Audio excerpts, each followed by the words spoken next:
Hi guys, welcome back to my video. This is part 2 of my kitchen makeover series. Today I was going to show you a little more in depth about my cabinet project and tell you why I am even doing this. Yeah, so I guess I'll start with the why.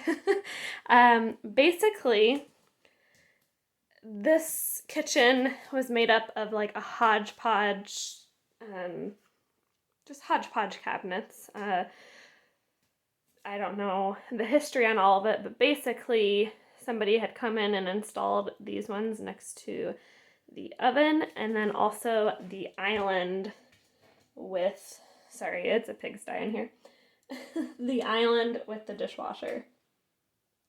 So this is the newer cabinets, and so basically I'm trying to make the old ones match the newer ones, and that's why I'm going in and adding a trim on here to do that shaker style.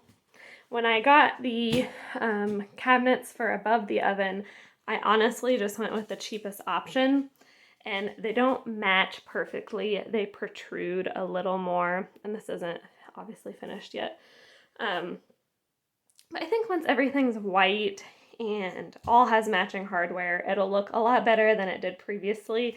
And I think just making the cheaper option there work is smart in this situation. So that is kind of the why behind it. It's turning into, I won't say that. It's a lot of work, but it's the cheapest route. Obviously, I couldn't afford to come in and do all new cabinetry, because I think ideally that's probably what this kitchen needs. It needs a little bit rearranged and remodeled in that way, because things don't fully make sense the way it's laid out, like the oven being over here all by itself. It's just a little different. So anyways, I am working on the pantry kind of area. You can see all my junk and lack of organization there, and I really want to close that back off. So I have sanded and painted the actual like hard cabinets themselves, and I've got the top two doors done. The middle two doors, I just put on the last coat of paint, so those are drying. And now I just have the bottom two doors to take out to the garage and get the trim on, and I will take you along for that part so you can see how I'm doing that. All right, so obviously I'm in my garage here, and what I've been doing is just giving them a quick sanding with my Ryobi little palm sander that I just got not too long ago. This is so nice, I love it. But yeah, giving them a quick sand, mostly just to rough up the surface so that the paint can stick a little better. And then also, whoever painted these cabinets last were very sloppy, and there's a lot of paint runs and drips showing on here. So I'm going to go ahead and give them a quick sand.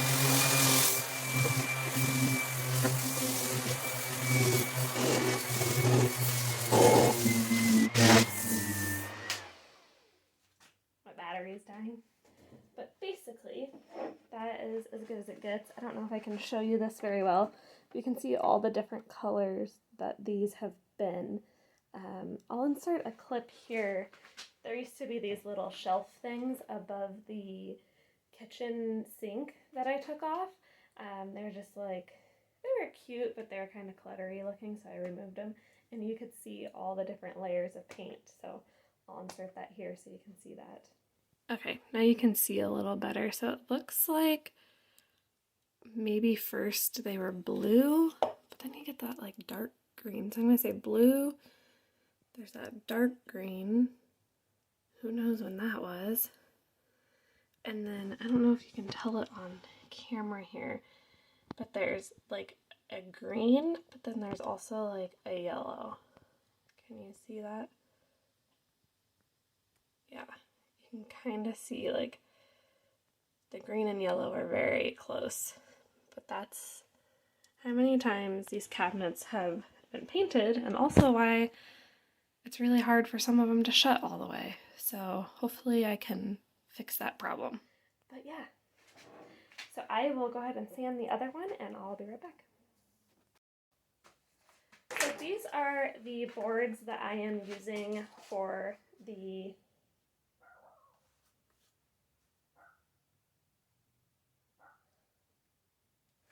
for the trim pieces. They're a 1/4 inch just plywood. We used them for the planking in the bathroom, the DIY shiplap, and we of course had them like 6 inches. We put them down to like, I don't know, it's like 2.5, I think. So that's what I'm using. Hopefully I have enough. This is all that I have left to do these 2 cabinets. And then I have another sheet that we just need to rip down into these smaller pieces. So I'm going to go ahead and measure and cut these. And I'm not going to do that on camera because it would probably make me mess up. So I will get them all ready and come back when I am about to attach them on here. Whoops. Okay, so of course I didn't have enough for both doors, but I will go ahead and do this one just to show you how I'm doing it, and then we'll have to rip down the other sheet of plywood right there. What's rattling? We'll have to rip down the other sheet of plywood for later. So, I guess to just kind of go over what I have here for supplies, I just have a wood glue. Any wood glue, I just grab that at Menards. I have my Ryobi nailer, which is amazing. I have 18 gauge 5/8 brad nails in here, so that's what I'm using, and then a clamp to help hold it in place while I'm nailing it. So basically, I like to start with one of the long ends, glue it, clamp it, nail it. Pretty simple. So I will do my best to show you. I know I don't have the greatest camera angle here. Currently you're propped up on Blake's motorcycle, so that's what we're working with. But don't tell him.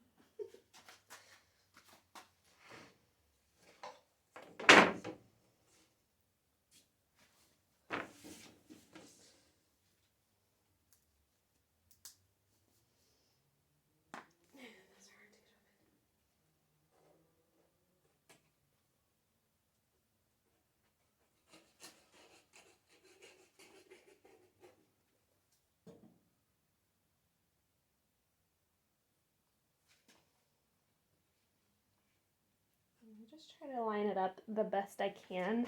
It's going to get sanded again, so it's not a huge deal if things are slightly uneven, because this is such thin plywood, you can pretty much sand it pretty easily. And everything's going to be painted white, so it's not really that noticeable if there's like major errors. I mean, minor. Major errors. So I just kind of line it up. Clamp it on, take my nailer, start in one of the top corners here. It's not quite lining up for me.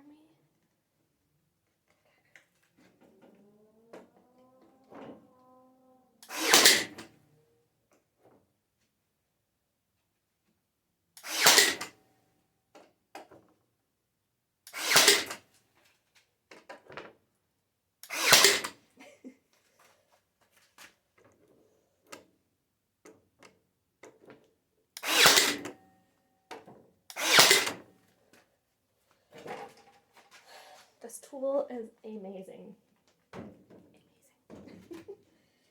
And then I kind of put the little pieces there, but I will do the other long end next. Oops, I can release this. And I will flip this around.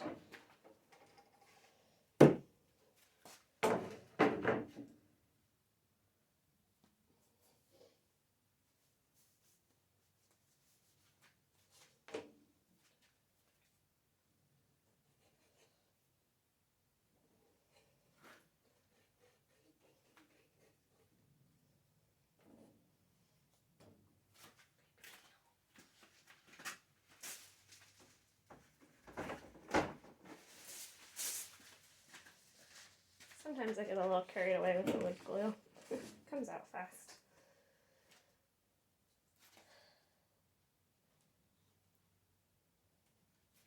And you just kind of want to line her up again. Man, this one's perfect.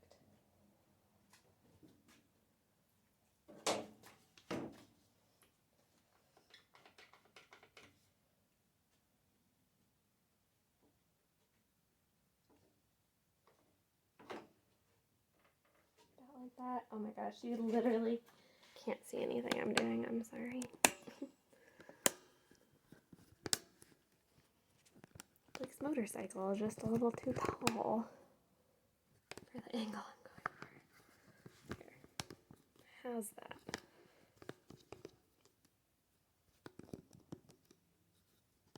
I hear Lily going nuts in the house, so I'm trying to hurry. Okay. Same thing.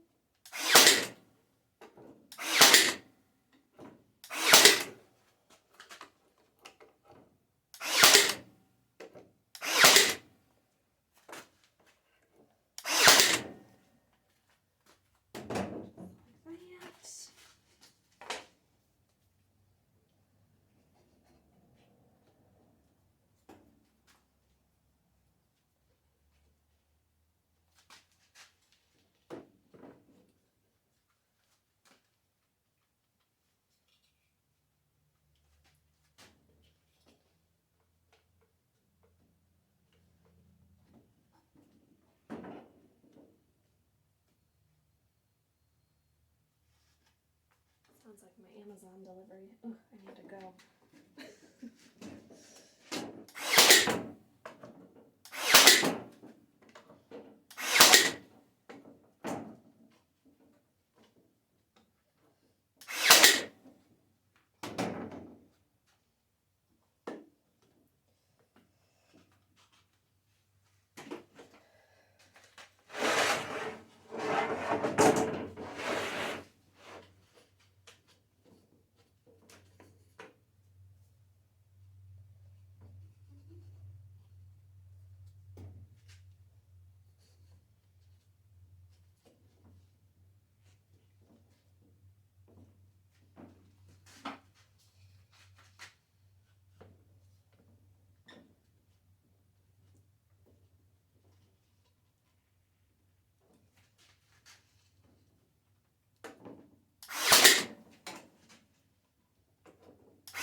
That's it. So, that is how I'm doing that. And now I will let this sit and let the wood glue dry for a little bit. Clean up my mess here. And then I will go in with a wood filler and fill those. So I will be right back.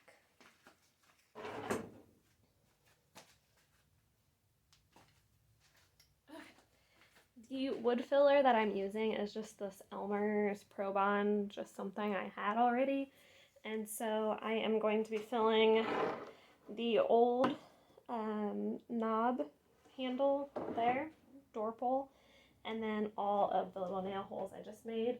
And on other ones I've had to fill in the crack here a little bit, but this time I did pretty damn good and I don't need to do that. So I just literally squish it out on my finger.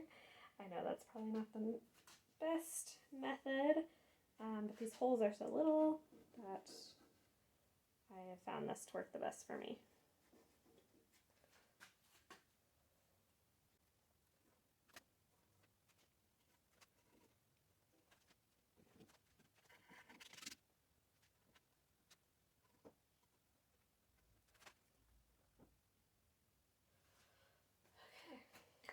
Wipe off my fingers.